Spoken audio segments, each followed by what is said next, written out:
இன்றைக்கு இரண்டாவது திவ்ய தேசமாக விளங்கக்கூடிய திருஉறையூர் என்னும் திருக்கோழி திருஉறையூர் என்னும் திருக்கோழி என்ற இரண்டு ஆழ்வார்களால் மங்களாசாசனம் செய்யப்பட்ட திவ்ய தேசத்தை பற்றி நாம் அழகாக பார்க்க இருக்கின்றோம். இந்த திருக்கோழியூர் ஏன் பெயர் வந்தது? இந்த திருக்கோழியூர் எந்த இடத்தில் உள்ளது? இதற்கு உண்டான அழகான ஆலயம் எப்படி இருக்கும் என்பதை தெரிந்து கொள்வதற்கு நம்முடைய மனமானது அழகாக துடித்துக் கொண்டுதான் இருக்கிறது. எனவே இந்த ஆலயம் நம்முடைய திருச்சி மாநகரத்திலேயே அழகாக அமைந்திருக்கக்கூடிய ஒரு சிறந்த ஆலயமாக இருக்கக்கூடியது. இந்த ஆலயம் முன்னொரு காலத்திலே சோழர்களுடைய தலைமை இடமாக இருந்து ஆட்சி செய்யப்பட்ட மிகப்பெரிய மாநகரமாகும். இவ்வூருக்கு வரலாற்று பூர்வமாக உறையூர் என்றும் உறந்தை என்றும் நிகழாபுரி என்ற பெயர்களோடு சோழ அரசர்களின் தலைநகராக விளங்கியதென்று பல்வேறுபட்ட தமிழ் இலக்கியங்கள் சுட்டிக்காட்டுகின்றன. இந்த ஊர் திரு என்ற அடைமொழியோடு திருக்கோழி என்று அழைக்கப்படுகிறது.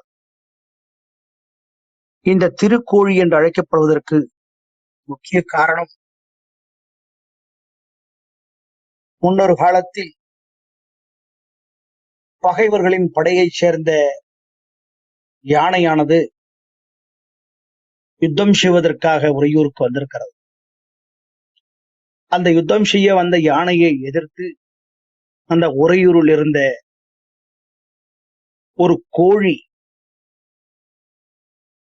நம்முடைய ஊருக்கு படையெடுத்து வந்திருக்கிறதே என்று தனி ஆளாக நின்று அந்த யானையின் கண்களை அந்த கோழியினுடைய கால் நகங்களாலும் தனது அழகினாலும் அவற்றின் கண்களை குருடாக்கிவிட்டது.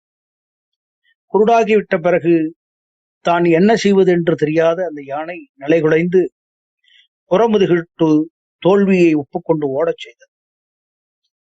அந்த யானையை யுத்தத்தில் வென்ற கோழியால் அந்த ஊர் காப்பாற்றப்பட்டதால் அந்த ஊருக்கு கோழியூர் என்று அழைக்கப்பட்டு பின்னாளில் திரு என்ற அடைமொழியோடு சேர்த்து திருக்கோழி என்று அழைக்கப்பட்டிருக்கிறது.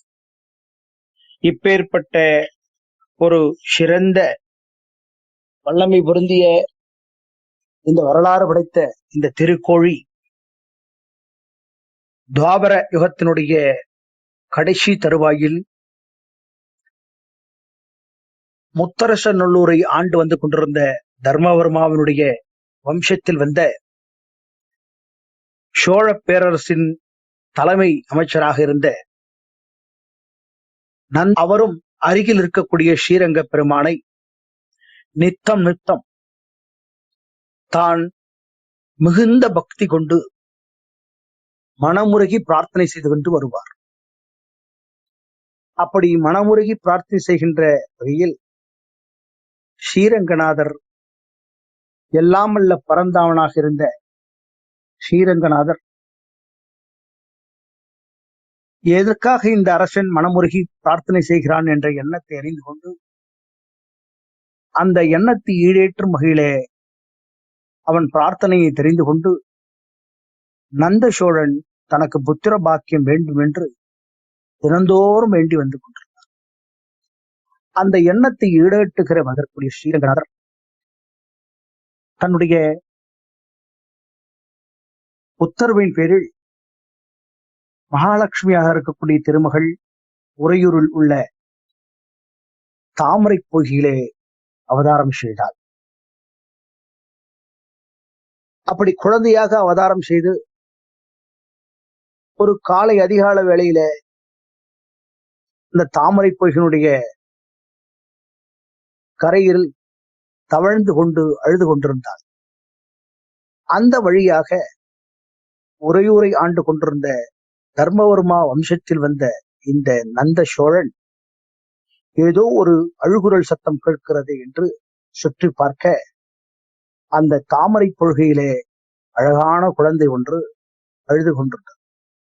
அந்த அழுது கொண்டிருந்த அந்த வேளையில் அவர் அங்கு சென்று பார்க்கிற பொழுது குழந்தை அருகிலே பெற்றோர்கள் யாரும் இல்லாத காரணத்தால் மன்னன் குழந்தையை வளர்த்துவதற்கு ஆயத்தமானார்.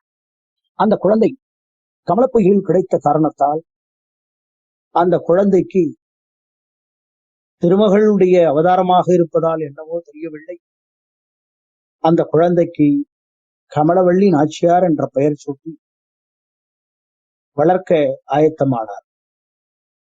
நாளொரு மேனியும் பொழுதொரும் வண்ணமுமாக வளர்ந்த கமலவள்ளி நாச்சியார் கன்னிப்பருவம் எழுதுகின்ற சூழல் வருகிறார்.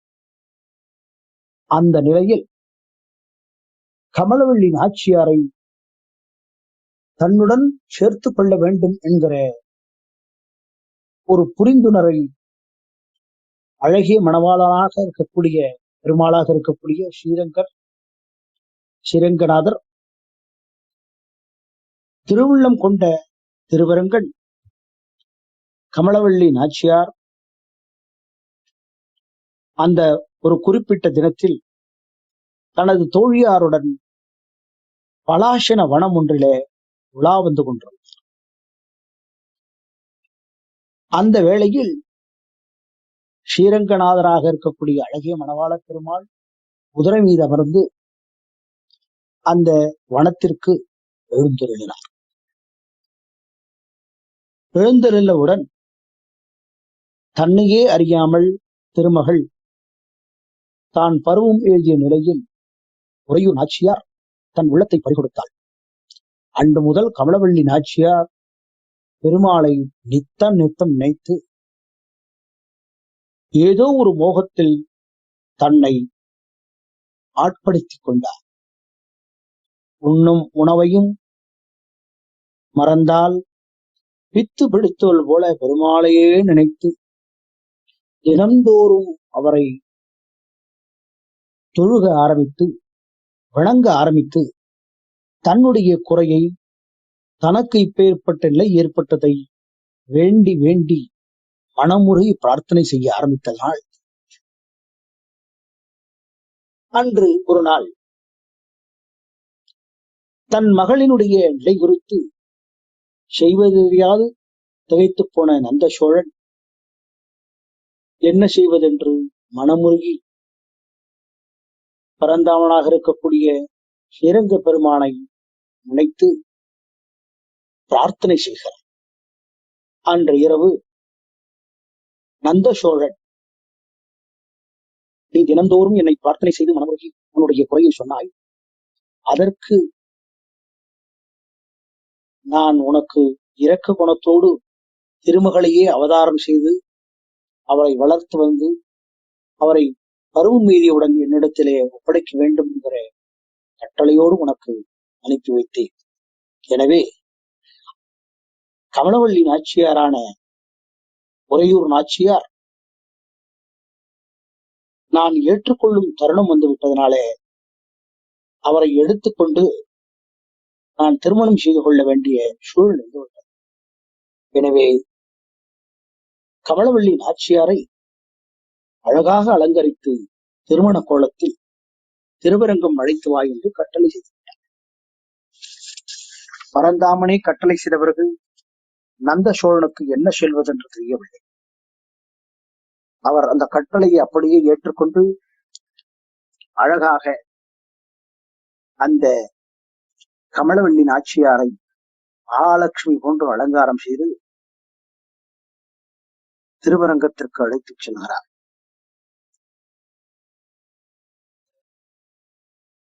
திருவரங்கத்தில் இருக்கக்கூடிய அனந்த சேனத்தில் இருக்கக்கூடிய ஸ்ரீரங்கநாதரை கர்ப்பகிரகத்தில் தரிசனம் செய்கின்ற பொழுது நந்த சோழனும் தான் அழைத்து வந்து தன்னுடைய வாழாக பேணி பாதுகாத்த அழகான மகாலட்சுமியை அரங்கப்பெருமான் தன்னோடு அழைத்து இரண்டர கலந்து கொள்கிறார். அதுவரை நந்தசோழனுடைய மகளாக இருந்த கமலவள்ளி நாச்சியார் அந்த தருணத்தில் ஸ்ரீரங்கநாதரோடு கர்ப்பகிரகத்தில் இரண்டர கலந்து விடுகிறார்.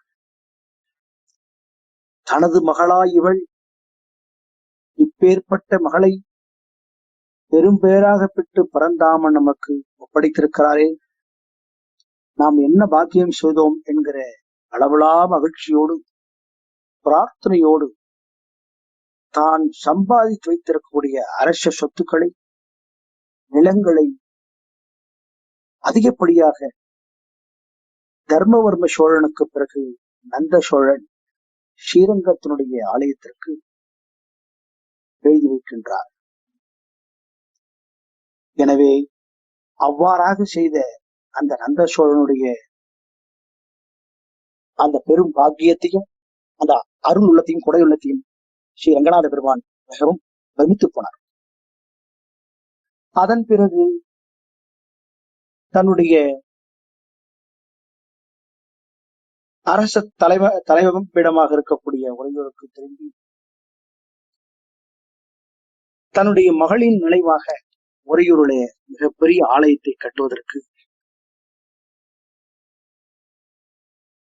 எல்லாவித ஆயத்த பணிகளும் செய்து கமலவள்ளி நாச்சியாரை அழகிய மணவாள பெருமாள் திருமணம் புரிந்து கொண்ட அந்த நினைவு கூறும் முகமாக அழகாக ஆலயத்தை கட்டி அந்த ஆலயம் திருவுறையூர் என்று அழைக்கப்படும்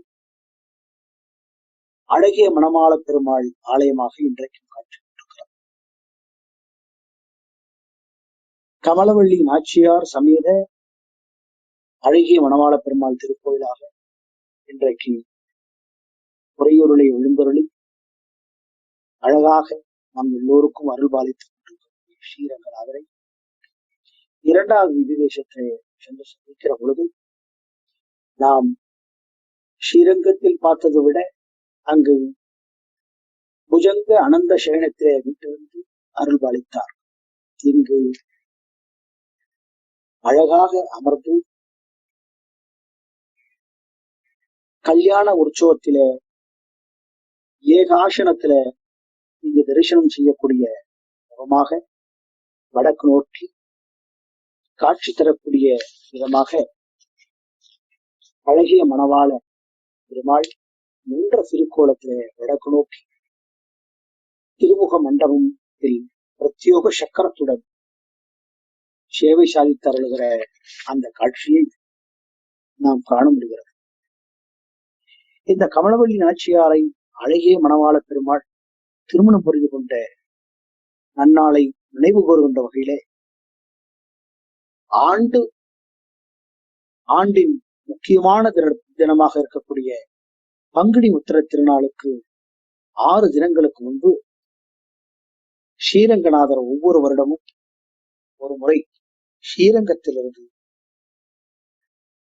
அழகிய மணவாள பெருமாளாக இருக்கக்கூடிய அரங்கநாதர் உறையூர் எழுந்தருளி கமலவள்ள நாச்சியாருடன் ஏக ஆசனத்தில் சேவை சாதிக்கின்ற அந்த சிறந்த திருவிழாவானது அந்த பகுதியிலே மிகவும் பிரசித்தி பெற்றதாக இன்றைக்கும் சொல்லப்படுகிறது. அந்த பங்குனி உத்தத்திற்கு முதல் நாள் கல்யாண உற்சவம் பிரம்மாண்டமாக நடைபெறுவது இன்றைக்கும் வழக்கமாக இருக்கிறது. அந்த தினத்தில் அந்த ஊரில் பிறந்த பெண்டிர்கள் அனைவரும் அந்த திருக்கல்யாணத்தில் கலந்து கொள்வதற்கு இன்றைக்கும் சம்பிரதாயமாக வைத்துக் கொண்டிருக்கிறார்கள். ஆக கமலவள்ளி நாச்சியாருடைய அழகான பூர்வீகம் உறையூர் நாச்சியாரின் தந்தையின் பெயரை 6000 படி குறும்பரம்பரை நூல் என்ற தர்மவர்மா என்று சொல்லுகிறது. ஆக நாச்சியாரை தர்மவர்மாவின் வழிவந்த நந்த சோழரின் மகள் என்றும் தெளிவாக குறிப்பிடுவதாக வரலாற்று குறிப்புகள் குறிக்கின்றன. திருவரங்கம் கோயிலின் முதலாவது திருச்சுற்று இன்றைக்கும் தர்மவர்மா திருவீதி என்று அழைக்கப்படுகிறது. அந்த அளவிற்கு இந்த தர்மவர்மா என்ற சோழன் நாம் ஸ்ரீரங்கத்தை முதல் ஆலயம் கட்டுவதற்கு உதவியாக இருந்தவர் என்பதும் நாம் எல்லோருக்கும் அறிந்த ஒன்று. இவர்தான் அந்த விபூஷணன் கொள்ளிட கடற்கரை காவிரியும் கொள்ளிடமும் சேர்கின்ற கரையில் விநாயகரால் கீழ் இறக்கி வைக்கப்பட்ட பொழுது ஊர் பொதுமக்கள் எல்லாம் ஒரு அரசனை சென்று முத்தரசனிலே சந்தித்து அழகான அனந்த சயனத்திலே உறங்குகின்ற ஸ்ரீரங்கநாதர் இங்கு வந்திருக்கிறார், வந்து பாருங்கள் என்று அழைத்தவுடன் விபீஷணிடத்திலே வேண்டி இராப்பத்து பகல் 10 உற்சவத்தை பங்குனி மாதத்திலே ஆரம்பித்த முதல் சோழன் என்று சொல்லக்கூடிய தர்மவர்மாதான் என்று சொல்லும் வகையில் அவருடைய பெயரிலேயே திருவரங்கம் கோயிலுடைய முதலாவது திருச்சுற்றினை தர்மவர்மா திருவீதி என்று இன்றைக்கு அழைக்கிறது. ஆக அரங்கப் பெருமானுக்காக ஆஸ்தான மண்டபமும் கோயிலும் சுற்று திருவீதிகளிலேயும் எழுப்பி எல்லா கைங்கர்களையும் சரிவர நடத்தி வந்ததற்கு திருவரங்க தலப்புராணத்திலேயே இந்த தர்மவர்மா சோழனுடைய வரலாற்றுகள் குறிப்பீடுகள் உள்ளது.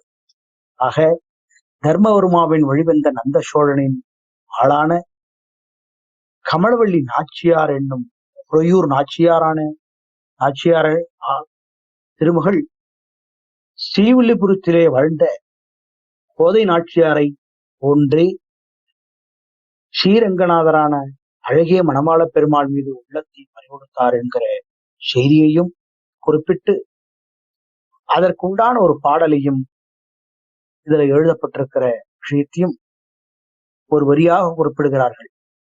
உள்ளம் உள்ளம் ஒன்றுபடி சொல்லும் செயலும் வீணல்லவா என்ற வகையில் உறையூர் செல்வியாக இருக்கக்கூடிய கமலவள்ளி நாச்சியாருடைய பக்தியையும் அவர் ஸ்ரீரங்கநாதராக இருக்கக்கூடிய அழகிய மணவாள பெருமாள் மீது கொண்ட பேரழகை ரசித்த காதலையும் ஒருங்கே ஏற்றுக்கொண்ட திருவரங்க பெருமான் நாச்சியாரை உறையூரில் கடிமணம் புரிந்து கொண்டதாக சொல்லப்பட்ட விஷயத்திற்கு ஒரே வரியில் உள்ளம் உள்ளம் ஒன்றுபடின் சொல்லும் செயலும் வீணல்லவா என்ற வகையில் அமைந்ததாக நம்முடைய முன்னோர்கள் குறிப்பிடுகிறார்.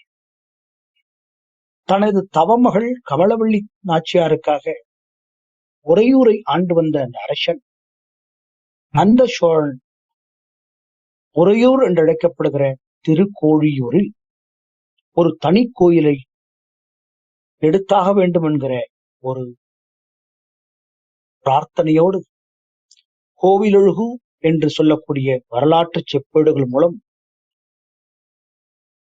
தர்மவர்மா வம்சத்தில் வந்த நந்த சோழன் எழுப்பியிருக்கிறார் என்பது உண்மையாகிறது. இந்த திருக்கோயில் உறையும் பெருமானையே என்று அழைக்கக்கூடிய கோடலும் கோழியும் கோயிலா கொண்ட கோவலரே ஒப்பர் என்ற பெரிய திருமொழியிலே இருக்கக்கூடிய பாடல் திருமங்கை ஆழ்வாரால் மங்களாசாசனம் செய்துள்ளார் என்பதை எடுத்து கூறி இந்த இடத்திலே திருமங்கை ஆழ்வாரின் திருவாக்கில் கோழி என்று தலைமை உறையூர் நாச்சியார் சமேத ஸ்ரீ அழகிய மணவாள திருக்கோயில் என்ற நிலையை உறுதி செய்கின்றது. ஆக உறையூர் நாச்சியாராக இருந்த கமலவள்ளி தாயார் தந்தையாகிய நந்த சோழனை 2ஆம் நந்திவர்ம பல்லவ காலத்தில் வாழ்ந்த உறையூர் சோழனாக அவருடைய வரலாற்று செப்பேடுகள் குறிப்பிட்ட வகையினால் அந்த காலத்திலே கமலவள்ளி நாச்சியாரை உறையூரில் சென்று கடிமணம் புரிந்த ஸ்ரீரங்கநாதனுடைய திருமண காலமும் ஒன்றாக இருக்கும் என்று கருதுகின்றோம். ஆக கிபி 735 முதல் 760 என்ற காலகட்டத்தில் ஸ்ரீரங்கநாதர் கமலவள்ளி நாச்சியாரை திருமணம் செய்து கொண்ட நாளும் அமையும் என்கிற வகையில் அந்த உறையூர் நாச்சியாராக இருக்கக்கூடிய கமலவள்ளி நாச்சியார் அழகாக ஸ்ரீரங்கநாதரை திருமணம் செய்து கொண்ட நன்னாளாக வரக்கூடிய ஆண்டாக இன்றைக்கும் அந்த கோயிலிலே சிறப்பு உற்சவத்தையும் நடத்தி கொண்டு வருகிறார். இந்த உறையூர் கமலவள்ளி நாச்சியாரான அழகிய மணவாளத்தை திருமணம் செய்து கொண்ட பங்குனி மாதத்தில் அந்த திருவரங்கனே அங்கு எழுந்தருளி பிரம்மோற்சவம் நடைபெறுகிறதையும் இன்றைக்கும் அந்த கோயிலுடைய திருநாட்களாக அறிந்து பக்தர்கள் ஸ்ரீரங்கத்தை சென்று பார்த்த பிறகு இந்த ஆலயத்தையும் பார்க்க வேண்டும் என்கிற ஒரு மகிழ்ச்சியான எண்ணத்தூண்டலை உருவாக்கும் விதமாக இந்த பங்குனி மாதத்திலே நடைபெறுகிற 6ஆம் நாள் உற்சவத்திலே அழகிய மணவாள பெருமாளாக இருக்கக்கூடிய திருவரங்கத்திலிருந்து உறையூர் செல்லுகிற இன்றைய நிலையிலேயும் அது நடைபெற்றுக் கொண்டிருக்கிறது. உறையூரில் கமலவள்ளி நாச்சியாராய் திருமணம் செய்து கொண்ட பக்தர்களுக்கு சேவை சாதித்த உற்சவத்தின் 9வது திருநாளான பங்குனி உற்சவத்தன்று அந்த பங்குனி உத்திரத்தின் நாளன்று அழகிய மணவாள பெருமாள் மீண்டும் திருவரங்கம் திரும்புவார் என்கிற வரலாற்று செப்பேடுகளும் குறிப்பிடுகின்றன. ஆக பங்குனி உத்திரம் என்றால் ஸ்ரீரங்க நாயகியினுடைய தாயாரின் திருநட்சத்திரமாகும். அந்த ஸ்ரீரங்க நாயகியுடைய திருநட்சத்திரத்துக்கு 3 நாட்களுக்கு முன்புதான் பெருமாள் உறையூர் நாச்சியார் இருந்துவிட்டு வந்ததை எண்ணி ஸ்ரீரங்க நாச்சியார் ஸ்ரீ பெருமாளோடு ஸ்ரீ ரங்கநாயக பெருமாளோடு கோபம் கொண்டு, அதாவது பிணக்கு கொண்டு தன்னை பார்க்க வரக்கூடாது என்று திருக்கதவை சார்த்தி விடுவது வழக்கமாக உள்ளது. இந்த பிணக்கை பிரணய கழகம் என்று அழைத்து அங்கு திருநாள் கொண்டாடுகிறார். என்ன பிரணய கழகம் என்றால், அதாவது அந்த பங்குனி உத்திர திருநாளான 6வது நாள் அழகிய மணவாள பெருமாள் ஸ்ரீரங்கத்திலிருந்து உறையூருக்கு செல்வது வழக்கம். அந்த உறையூரில் 3 நாட்கள் தங்கி அங்கு ஏகாசனத்திலே பங்குனி உத்திரத்திற்கு முதல் நாள் கமலவள்ளி தாயாரை திருமணம் செய்து கொண்டு அழகாக காட்சி தருகின்ற அந்த நன்னாள் பங்குனி உத்திர திருநாளுக்கு முதல் நாள் நடைபெறுகிறது. அந்த பிரம்மோற்சவம் நடைபெறுவதாக நாம் பார்த்தோம். அந்த பிரம்மோற்சவம் முடிந்த பிறகு ஸ்ரீரங்கத்திற்கு திரும்பி வருகின்ற பொழுது ஸ்ரீரங்க நாயகி தாயார் அவர்களுடைய திருநட்சத்திரமாக இருப்பதால் அங்கு வருகிறார். அப்பொழுது நீங்கள் 3 நாட்கள் கமலவள்ளி நாச்சியாரோடு இருந்து வந்து விட்டீர்கள், எனக்கு உங்களை பிடிக்கவில்லை, நீங்கள் என்னை பார்ப்பது எனக்கு பிடிக்கவில்லை என்று கோபம் கொண்டு தன்னை பார்க்க வரக்கூடாது என்று அந்த 5வது பிரகாரத்தில் இருக்கக்கூடிய மிகப்பெரிய கதவை சார்த்தி விடுவார்களாம். இன்றைக்கும் அது வழக்கமான திருநாளாக கொண்டாடப்படுகிறது. ஆக சார்த்தியவுடன் இந்த அழகிய மணவாள பெருமாளை அழைத்து அந்த கதவின் வழியாக செல்லுகிற பொழுது அந்த கமலவள்ளி ஸ்ரீரங்க நாச்சியாரானவள் அவர் கையில் கிடைத்த பூ பழங்களை எடுத்து கோபத்தினால் அழகிய மணவாள பெருமாள் போல் தூக்கி எறிகின்ற வழக்கம் இன்றைக்கும் பெரிய திருவிழாவாக கொண்டாடும். அப்படி பூவும் பழத்தையும் எரிகின்ற வேளையில் அந்த ஸ்ரீரங்க ரங்கநாயகனுடைய தாயார் சார்பாக சிலர் வாதம் செய்வதாகவும் பெருமாள் சார்பாக சிலர் வாதிடுவதாகவும் அங்கு ஐதீகமாக திருவிழா கொண்டாடப்படுகிறது. தாயார் சார்பில் வாதிடுபவர்கள் திருவரங்கம் கோயிலில் 5வது திருச்சுற்றில் உள்ள பிரதான வாயிற்கதவை அடைந்திடுவார்கள். அங்கு அரையர்கள் பெருமாளின் சார்பில் நின்று தூதுவாக செல்வார்கள். இந்த வகையிலே அந்த விழா பிரணய கழக விழாவாக எடுத்து சிறப்பாக கொண்டாடுகிறார்.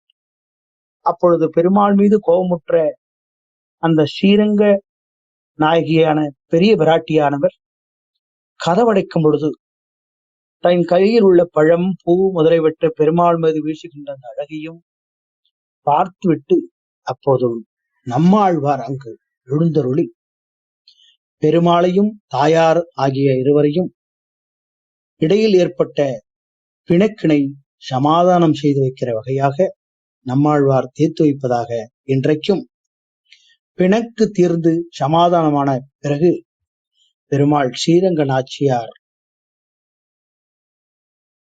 தாயாரை இருவரும் ஒரே ரதத்தில் எழுந்தருளி அந்த ரதத்திற்கு கோரதம் என்று பெயரிட்டு அழகாக அந்த ஸ்ரீராமானுஜர் கத்தியரம்பம் என்று சொல்லக்கூடிய கிரந்தத்தில் அழகாக எடுத்திருக்கக்கூடிய இந்த காட்சியை நாம் இன்றைக்கும் அழகாக பார்க்கின்ற அந்த தரிசன நிகழ்ச்சி உறையூரிலே கமலவள்ளி நாச்சியாருக்கும் அழகிய மணமா பெருமாளைக்கு இடையே நடைபெற்ற திருமணம் வைபவங்களை ஸ்ரீ ரங்கராஜ சரிதவானம் என்ற வடமொழி நூல் இன்றைக்கும் சிறப்பாக எடுத்துக் கொள்கிறார். ஆக திருவரங்கத்தின் உற்சவமூர்த்தியான அழகிய மணவாளனே உறையூர் கமலவள்ளி நாச்சியாரின் திருமண வைபத்தில் மணாளனாக பங்கு பெறும் கருணத்தால் உறையூரில் உற்சவமூர்த்திக்கு இன்றைக்கும் திருமேனி காணப்படுவதில்லை. ஆக திருக்குறையூர் என்று சொல்லக்கூடிய திருக்கோழி முன்னொரு காலத்தில் யானையை பகைவர்களால் கொண்டு வரப்பட்ட யானையானது யுத்தம் செய்கிற பொழுது அந்த ஊரில் இருக்கக்கூடிய கோழியினால் கண் குருடாக்கப்பட்டு ஓட செய்ததனால் அந்த ஊர் கோழியூர் என்று அழைக்கப்பட்டு திருக்கோழி என்று அழைக்கப்பட்ட அந்த ஊர் பிறகு வந்த தர்மவர்ம சோழனுடைய வம்சத்தில் வந்த நந்த சோழனுடைய அரசாளும் தலைமை பீடமாக இருந்த உறையூரானது திரு உறையூராக மாறி அங்கு தனக்கு ஏற்பட்ட புத்திரபாக்கியம் இல்லாத நிலையை போக்கும் வகையாக ஸ்ரீரங்க பெருமான் ஸ்ரீரங்க நாயகியை அதாவது திருமகளையே அவதாரம் செய்ய வைத்து தாமரை பொகிலே அந்த சிறு குழந்தையை கண்டறித்ததனால் தாமரை என்றால் கமலம் என்று அழைக்கப்படுகிற நிலையில் கமலவள்ளி நாச்சியார் என்ற பெயரோடு அந்த உறையூரில் திருக்கோழி என்ற திருத்தலத்தில் கமலவள்ளி நாச்சியார் சமேத ஸ்ரீ அழகிய மணவாள பெருமாள் அழகாக காட்சி தருகிற அந்த எழில்மிக்க அந்த ஆலயம் இன்றைக்கும் சிறப்புற நின்ற கோலத்திலே வடக்கு முகமாக திருமுகத்தை காட்டி பிரயோக சக்கரத்துடன் சேவை சாதிக்கிற அழகிய மணவாள பெருமாளை நம் கண்கொள்ளா காட்சியாக கர்ப்பகிரகத்திலே நாம் காட்சியளித்துக் கொண்டிருக்கிறோம். கமலவள்ளி நாச்சியார் இவரை வாசக்ஷி உறையூர் வள்ளி என்று குறிப்பிடுவர் அந்த ஊர் மருமக்கள். இவர் வீற்றிருந்த கோலத்திலே வடக்கே திருமுகம் காட்டி திருமண கோலத்திலே சேவை சாதிக்கின்ற அந்த அழகு சிறப்பானதாக இருப்பதால் உறையூரிலே தாயாருக்கென்று தனி சன்னதி கிடையாது. அந்த ஊர் கல்யாண கோலத்திலே வீற்றிருந்ததனால் அந்த சூரிய புஷ்கரனுக்கு கல்யாண தீர்த்தம் என்றும் அழைக்கப்பட்டு கல்யாண விமானமாகவும் காட்சியளித்து நந்த சோழன் அழகான எழில் வாழ்ந்த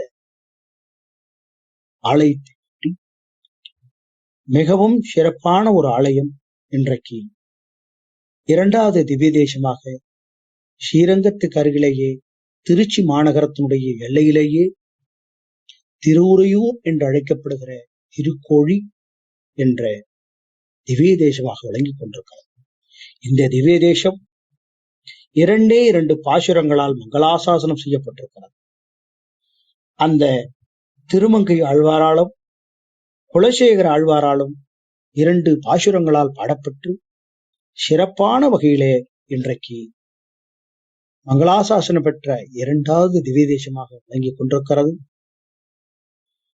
ஸ்ரீரங்கம், 2வதாக திருக்கோழி என்ற திருவுறையூரை நாம் அழகாக தரிசனம் செய்து இன்றைக்கு எல்லையுள்ளா பக்தி பிரபாவமாக எடுத்து வேண்டியவரை அருள்கிற பரந்தாமனுடைய அழகையும் கண்டு ரசித்து அழகான திருமகளினுடைய அவதாரமாக இருந்த கமலவல்லி நாச்சியாருடைய பேரழகையும் அவள் கொண்ட காதல் பயப்பட்டதையும் அறிந்து நாம் அந்த பங்குனி உத்திர திருநாளுக்கு முதல் நாள் திருமண கோலத்தில் காட்சியளிக்கக்கூடிய அந்த சிறப்பான நன்னாளையும் நாம் சென்று தரிசிக்க மாட்டோமா என்று நம்முடைய எண்ணமெல்லாம் இன்றைக்கு அந்த கோயில் எங்கு இருக்கிறது, எப்படி இருக்கும் என்று இரண்டாவது திவ்ய தேசத்தை ஸ்ரீரங்கம் செல்லும் பொழுது நாம் காண மாட்டோமா என்ற நிலையில் நம்முடைய எண்ணம் துடித்துக் கொண்டிருப்பதை எண்ணி இந்த அளவோடு குலசேகர ஆழ்வாரும் திருமங்கை ஆழ்வாரும் அழகாக பாடிய 2 பாசுரங்களோடு இந்த திவ்ய தேசமானது மங்களாசாசனம் பெற்று நந்த சோழனால் கட்டப்பட்டு கமலவல்லி நாச்சியார் சமேத ஸ்ரீ அழகிய மணவாள பெருமாள் ஏக ஆசனத்திலே நின்ற கோலத்திலே விளக்கமா காட்சி தருகிற அந்த எல்லையில்லா காட்சியை அழகாக கண்டு நாம் தரிசனம் செய்கிற அந்த பாக்கியத்தை பெற்றிருக்கிறோம். நாளை 3வது திவ்ய தேசமாக விளங்கக்கூடிய தஞ்சை மாமணி கோயில் என்ற திவ்ய தேசத்தை காண இருக்கின்றோம். அதிகாலை 5:15 மணிக்கு தொடங்கி இதே போன்று இந்த 3வது திவ்ய தேசமானது என்ன சிறப்புற்றது, எப்படியெல்லாம் அங்கு உற்சவங்கள் நடைபெறுகிறது என்ற மிகப்பெரிய சிறப்புகளையும் நாம் காண இருக்கின்றோம் என்ற நல்ல செய்தியோடு வாய்ப்பு வழங்கிய பாரத் ஹெரிடேஜ் கிளப் மூலமாக திவ்ய தேசங்கள் 108 புரட்டாசி மாதத்தினுடைய 3வது நாளில் திருக்கோழி என்கிற திருவுறையூர் திவ்ய தேசமான 2வது திவ்ய தேசத்தை அழகாக தரிசனம் செய்த பாக்கியத்தை எனக்கு வழங்கிய அனைத்து நல்லுள்ளங்களுக்கும் நன்றி பாராட்டி விடைபெறுகிறேன். ரொம்ப அருமை அண்ணா, அருமையா, ரொம்ப ரொம்ப திவ்யமா இருந்தது. அடியன் ஸ்ரீ ஸ்ரீனிவாசா. இப்ப இந்த பாசுரங்கள் சொன்ன உடனே எனக்கு அந்த பாசுரத்தை முழுசா சேவிக்கலாம்னு தோணிது. கோழியும் கூடலும் கோயில் கொண்ட கோவலரே ஒப்பர் குன்றமன்ன பாழியும் தோளும் ஓர் 4 உடையர் பண்டு இவர் தம்மையும் கண்டறியோ வாழியரோ இவர் வண்ணம் எண்ணில் மா கடல் போன்றுளர் கையில் வெய்ய ஆழி ஒன்று ஏந்தி ஓர் சங்கு பற்றி. அதை சேர்த்து படிக்கிறச்சே எப்படி பண்ணோம்னா, மாக்கடல் போன்றுளர் கையில் வெய்ய ஆழி ஒன்று, அதாவது இந்த ஆழின்றது இது சொல்ற இல்லையா, நம்ம இது சுடர் ஆழி சங்கு சக்கரம் ஏந்தும் தடக்கையன்னு சொல்றோம் இல்லையா, ஏந்தி ஒரு சங்கு பற்றி அச்சோ ஒருவர் அழகியவா. அதாவது பரகால நாயகி ஆழ்வார் தம்மை பரகால நாயகியாக பாவித்து அப்ப தோழிகிட்ட சொல்றாளாம், இவரை நான் முன்னாடியே பார்த்துதான் நினைச்சிட்டு இருக்கேன், ஆனா இல்ல இது வேற ஒருத்தர், இவரு புதுசா இப்பதான் பாக்குறேன். அதாவது எப்படின்னா, நான் எப்ப பார்த்தாலும் இவர் எனக்கு புதுசா இருக்கார். அவருடைய தோள்கள் என்ன, அவர் கையில ஏந்திருக்கக்கூடிய அந்த சங்கும் சக்கரமும் அதனுடைய அழகு என்ன. கோழியும்னா இந்த உறையூர் ஐயா சொன்ன மாதிரி அந்த உறையூரும், கூடல்ன்றது வேற ஒரு ஊரு. அந்த கோயில் கொண்டிருக்கக்கூடிய அந்த எம்பெருமான் ஏன்னா அவர் கோவலரை ஒப்பர்னா, கோவலர்னா இந்த இடத்துல யாரு அடிச்சுன்னா கிருஷ்ணன், கிருஷ்ண பரமாத்மா அவர். ஓகே, அவர் இந்த என்ன ஒரு திடண்ட தோள்களை உடைய வருமான, கையில் சங்கும் சக்கரமும் ஏந்திருக்கக்கூடிய இவர் மாகடல் போன்றுளர், அதாவது அந்த அளவுக்கு பறந்து விரிந்து இருக்கக்கூடியவர் அப்படின்னு சொல்லிட்டு அவருடைய அழக வர்ணிக்கும். அச்சோ ஒருவர் அழகியவா, அது எங்க போய் சொல்வேன், நான் எப்படி சொல்லுவேன் இது. அந்த மாதிரி ஒரு I cannot even describe him in words. நான் இவனை என்ன சொல்லி இந்த புகழை பாடுகிறது என்று ஆழ்வார் ரொம்ப அருமையாக அந்த பாடலில் திருமொழியில 2ஆம் திருமொழியில சொல்லியிருப்பார். அதை உங்களுக்கு அதை பகிர்ந்துக்கலாம் அப்படின்னு தோணித்து. ரொம்ப நன்றி. நண்பர்களே, இந்த பாரத் ஹெரிடேஜ் கிளப் பத்தி மெம்பரா நீங்க வந்து ஃபாலோ பண்ணுங்க. நீங்க சொல்றீங்களாமா கிருத்திகா? நீங்க இன்னைக்கு வந்து திருக்கோழி பத்தி கேட்டீங்க. இதே மாதிரியே நம்ம வந்து வரப்போற நாட்கள்ல 108 திவ்ய தேசத்தையும் பார்க்க போறோம்.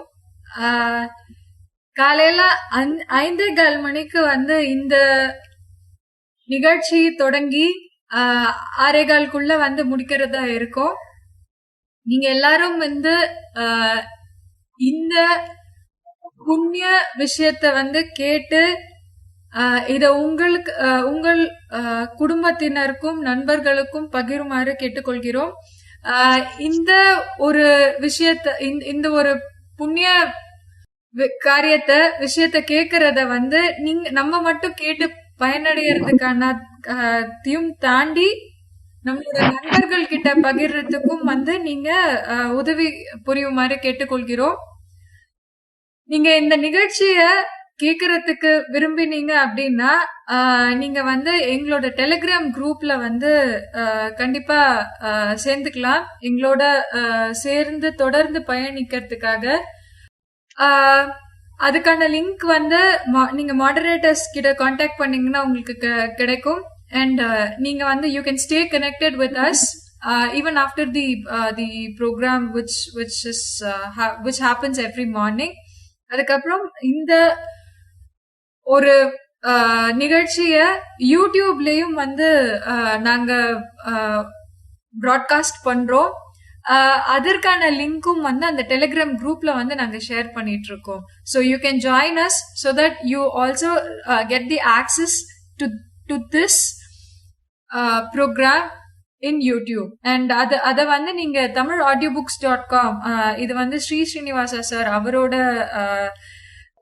அவரோட யூடியூப் சேனல்ல வந்து நாங்க பிராட்காஸ்ட் பண்ணிட்டு இருக்கோம். So you can follow us out there as well. நீங்க வந்து அந்த யூடியூப் சேனல்ல சப்ஸ்கிரைப் பண்ணீங்கனாலும் இந்த நிகழ்ச்சிகள் அது தவிர எண்ணில் அடங்காத தமிழ் புத்தகங்கள் அத்தனையும் ஆடியோ ஃபார்மேட்ல வந்து அந்த ஒரு யூடியூப் சேனல்ல இருக்கு, tamilaudiobooks.com அந்த யூடியூப் சேனல்ல. சோ நீங்க எங்களை அங்கேயும் நீங்க பின்தொடர்ந்து வந்தீங்கன்னா இந்த நல்ல நற்செய்தியை நீங்க கேட்டு பயனடைகிறது. Thank you so very much for joining us, and please spread this good news to every single person so that they get benefited as well. Thank you so very much.